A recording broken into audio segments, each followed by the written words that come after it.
Hello बच्चों, welcome back to solution by Sharma ma'am.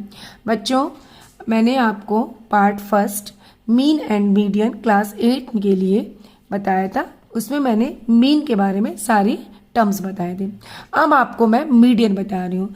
तो first of all आपको पता होना चाहिए कि मीडियन क्या होता है। ठीक है, मीडियन आपको जैसे फर्स्ट सम से ही मैं आपको समझा रही हूँ। Find the median. मीडियंस के लिए आपको ये सारी टर्म्स दी हुई हैं। तो इसमें मीडियन हमारा क्या होगा, इसका मीडियन क्या होगा वो मैं बताऊंगी कि क्या मेथड यूज करना है, किस तरह से आपको करना है।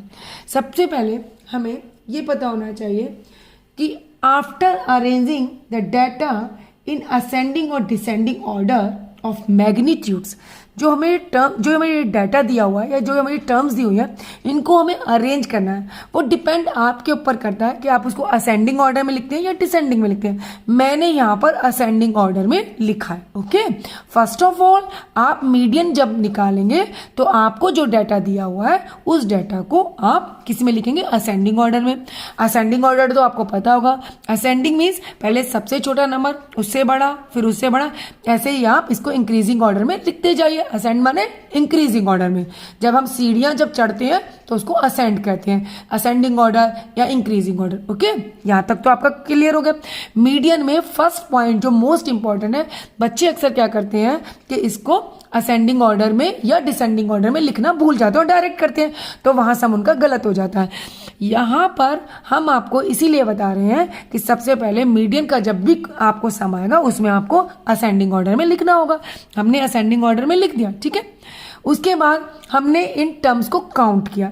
टर्म्स तो वही होंगी, जो है वही है कि देखिए बस हमें बस सिर्फ ऑर्डर चेंज किया है। ये हमारा क्या है, ये हमारा सही ऑर्डर में नहीं लिखा होता, ना असेंडिंग में ना ही डिसेंडिंग में जो कि था, लेकिन जब मैंने यहाँ असेंडिंग ऑर्डर में लिख लिया। टर्म्स हमारे पास यहाँ काउंट करिए 1 2 3 4 5 6 7 8 9। तो नंबर ऑफ टर्म्स आपके पास 9 है। अब आप यहाँ पर एक बात देखिए, यहाँ पर हमारे पास नंबर ऑफ टर्म क्या है, 9 है। यहाँ पर when the number of observations is odd, 9 is odd ना, when the number of observations is odd, then there will be only one mid term and this term is the median. अब ध्यान से पहले सुनना, मैंने क्या बोला है। जब number of observation is odd, then there will be only one mid term and then this term is known as a median.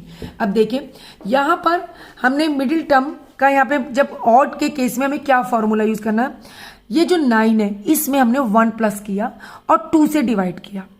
जब भी ऑड नंबर होगा, अगर 7 आएगा आपका तो 7 प्लस 1 क्या होगा, 8 होगा। 8 को 2 से डिवाइड किया तो 4 आएगा।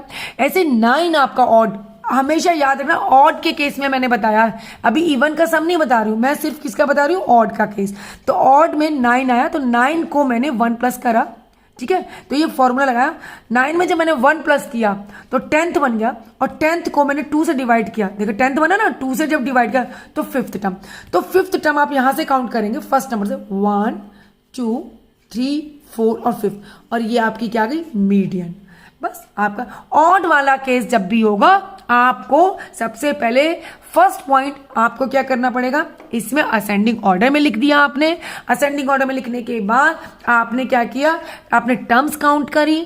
टर्म्स आपकी कितनी काउंट होगी, वो ऑड है। अगर आपका ऑड है तब मैं ये ऑड का केस बता रही हूँ। जो भी नंबर आपका आएगा उसमें आपको 1 प्लस करना पड़ेगा। अगर 5 नंबर आए तब भी आप 1 प्लस कीजिए, 7 आए तब भी 1, क्योंकि ऑड में ही मैंने बताया, ऑड के लिए, ओनली फॉर ऑड। ठीक है, तो 9 में आपने 1 प्लस किया तो 10th बना, और 10th को जब 2 से डिवाइड किया तो 5th बना। तो जब ये 5th टर्म बना तो आपको यहां से फर्स्ट नंबर से काउंट करना, 1 2 3 4 5 और 20 आपका क्या हो गया, मीडियन। ओके, यहां मैं बार बार स्ट्रेस इसलिए दे रही हूं इस सम पर ऑड के लिए, क्योंकि सेकंड जो सम मैं बताऊंगी वो इवन के केस में है, दोनों डिफरेंट है। ठीक है, अब आप इवन का केस देखिए। इवन के केस में क्या होगा, when the median of following data, first sem वही पॉइंट, सबसे पहले तो आपको अरेंज करना पड़ेगा। जब तक आप अरेंज नहीं करेंगे आपका आंसर गलत आएगा। तो पहले अरेंज किया। अरेंज कैसे किया, अब मैंने असेंडिंग ऑर्डर में किया। देखिए सबसे स्मॉल नंबर यहाँ 20 है, उसके बाद 20 के बाद क्या 23 है, फिर 27, फिर 36, 41, 45, 50 एंड 55। फिर जब मैंने असेंडिंग ऑर्डर में किया इनको अरेंज, तो मैंने यहाँ नंबर टर्म्स काउंट, टर्म्स वही होंगी जितनी होंगी उतनी होंगी, बस अरेंज ही तो करा ना आपने। तो देखिए 1 2 3 4 5 6 7 8, ये मेरा यहाँ पर नंबर ऑफ टर्म्स 8 आई, और नंबर ऑफ टर्म जो 8 है वो मेरा क्या है, इवन नंबर है। जब मेरे पास इवन नंबर में आया तो इसके लिए चेंज हो जाएगा। क्या चेंज करेंगे, देखिए 8 है इवन नंबर।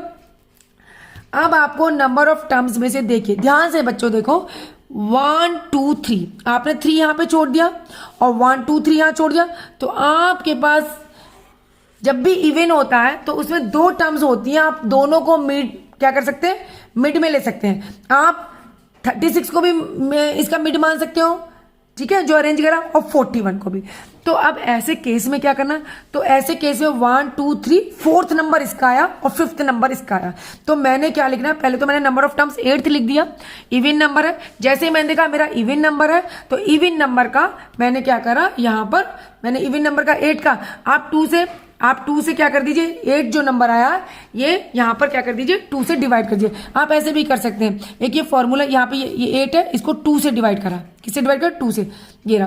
तो 2 से डिवाइड जब आपने किया तो यहां पर क्या बन गया, 4 बन गया ना, 4, ये यहां पर ये रहा, तो यहां पे बन गया 4th बन गया। और एक अपने ऑलरेडी आपने इस जो ये 4th बना है, इसमें आपने ऑलरेडी एक आपने क्या कर दिया, ऐड कर दिया, तो 5th टर्म बना।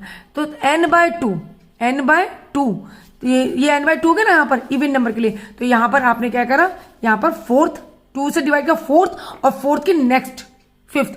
अगर यहां पर आपके पास मान लीजिए 10 टर्म्स हैं, तो 10 को आप 2 से डिवाइड करेंगे, तो 2 से डिवाइड करने के बाद आपका क्या आएगा, 5 आया, तो 5th और 5th के आगे एक टर्म 6 लेनी पड़ेगी। तो हमें इवन में हमेशा 2 टर्म्स लेनी पड़ेगी। तो 2 टर्म्स हमारे पास कौन से है, एक 36 जो कि 4th नंबर पर है, मैंने यहां से पता कर लिया, 8 आया, 8 से 2 से डिवाइड कर दिया तो 4th आया, और 4th की नेक्स्ट जो कि 5th, तो यहां मैंने 4th एंड 5th टर्म्स लिख लिए। अब क्या करना, 4th और 5th टर्म तो आपको पता पड़ेगा, अब 4th और 5th टर्म्स इन दोनों को हम क्या कर, देखिए median equals to mean of 4th and 5th, इन दोनों को प्लस कीजिए। यहां मैंने ये प्लस किया और 2 से डिवाइड कीजिए। देखिए 30, यहाँ पे 4th टर्म क्या है 36, और 5th उसकी नेक्स्ट क्या है 41, इन दोनों को प्लस किया, 36 प्लस 41 77, और इसको हमने क्या किया 2 से डिवाइड किया, तो 77/2 इक्वल्स टू 38.5। तो हमारी जो मीडियन है, इस सम की मीडियन क्या निकलेगी 38.5। और ये 38.5 कहां पर है, ये हमारा जो ये टर्म्स है 4th और 5th, इनको प्लस करके 2 से डिवाइड किया, ठीक है, तो हमारे पास मीडियन आया। आई होप आपको मीडियन क्लियर हुआ होगा। मैंने पार्ट फर्स्ट में मीन बताया था, और ये पार्ट सेकंड है, इसमें मैंने मीडियन के दोनों सम बताए हैं। और प्लीज़ अगर आपको चैनल में ये क्वेश्चंस समझ आए हो तो चैनल को लाइक करना, शेयर करना, और जो फर्स्ट टाइम देख रहे हैं वो चैनल को सब्सक्राइब करना। Thanks for